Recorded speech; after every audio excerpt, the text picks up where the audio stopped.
اور اے نبی، ان کو آدم کے دو بیٹوں حابیل اور قابیل کے حالات جو بالکل سچے ہیں پڑھ کر سنا دو کہ جب ان دونوں نے بارگاہ الہی میں ایک ایک نیاز پیش کی تو ایک کی نیاز تو قبول ہو گئی اور دوسرے کی قبول نہ ہوئی۔ تب قابیل حابیل سے کہنے لگا کہ میں تجھے قتل کر دوں گا۔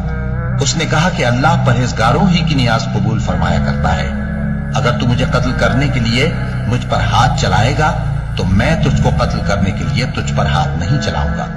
مجھے تو اللہ رب العالمین سے ڈر لگتا ہے، میں چاہتا ہوں کہ تو میرے گناہ کو بھی سمیٹ لے اور اپنے گناہ کو بھی، پھر تو اہل دوزخ میں سے ہو جائے، اور ظالموں کی یہی سزا ہے۔ آخر اس کے یعنی قابیل کے نفس نے اس کو اپنے بھائی کے قتل ہی کی ترغیب دی تو اس نے اسے قتل کر دیا، پھر خسارہ پانے والوں میں ہو گیا۔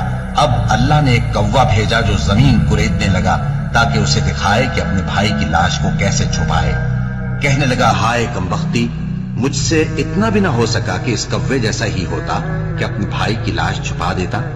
پھر وہ پشیمان ہو گیا۔ اس قتل کی وجہ سے ہم نے بنی اسرائیل کے ذمے یہ بات لکھ دی کہ جو شخص کسی کو ناحق قتل کرے گا، یعنی بغیر اس کے کہ جان کا بدلہ لیا جائے یا ملک میں خرابی کرنے کی سزا دی جائے، تو اس نے گویا تمام انسانوں کو قتل کیا، اور جو ایک انسان کی جان بچا لے تو گویا اس نے سارے انسانوں کو زندگی دے دی۔